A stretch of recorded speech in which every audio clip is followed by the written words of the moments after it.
Europe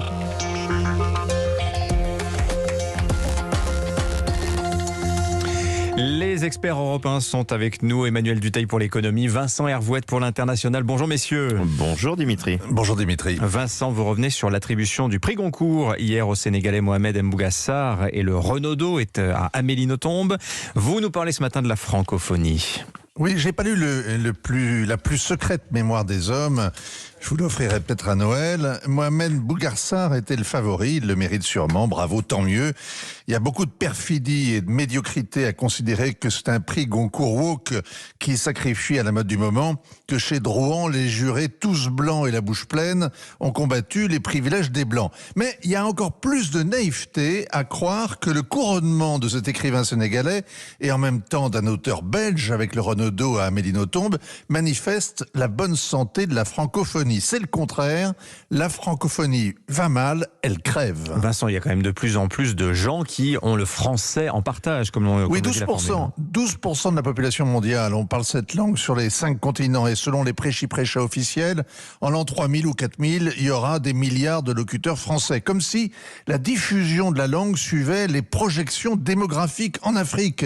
Comme si on apprenait le français en tétant le lait de sa mère. On l'apprend à l'école, il faut des profs qui soient payés pour l'enseigner et des parents d'élèves qui estiment que le français est une chance pour leurs enfants.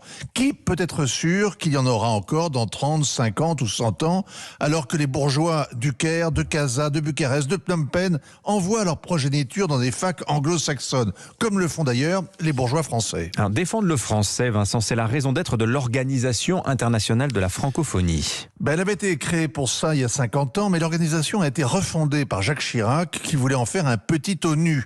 Il a hissé à la tête l'ancien secrétaire général des Nations Unies, Boutros Boutros-Ghali. Il a fait entrer la moitié de la planète, 88 États. Et le projet s'est délité. L'obésité l'a perdu. Le train de vie fabuleux de Lord Anglais, de ses dirigeants, son opacité, son incurie sont effarants. Et à côté, l'UNESCO est une start-up. La francophonie, au-delà de la langue, prétend être un ensemble de valeurs en partage. Et on se demande bien lesquelles. L'actuel secrétaire général était ministre des Affaires étrangères d'un tyran qui a remplacé l'enseignement du français dans les écoles par l'anglais. Un comble. La secrétaire générale précédente, elle aussi imposée par la France, était la représentante officielle de la reine Elisabeth au Canada. Avant de devenir vice-reine, elle avait d'ailleurs renoncé à sa nationalité française.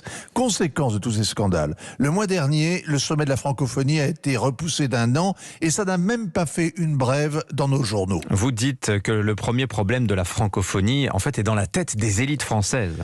Oui, la francophonie, c'est vraiment le plus secret oubli des hommes et surtout des hommes d'État français. Ils parlent anglais en public, ils nous fabriquent des cartes d'identité en anglais, c'est absurde. Ils n'ont pas moufté le 11 septembre dernier, date funeste, quand la Commission européenne a adopté l'anglais comme langue commune, alors qu'avec le Brexit, il y a seulement 1% de la population de l'Union dont c'est la langue. Le français, c'est comme le domaine maritime français, un trésor négligé, alors que c'est par sa langue et par sa marine que l'horizon de la France est mondial, et aussi grâce à Mohamed Mbougassar. Effectivement, lisez ce livre, paraît-il formidable. Je ne l'ai pas lu moi non plus, Vincent, je crois que je vais me le commander. Merci Vincent Hervouette.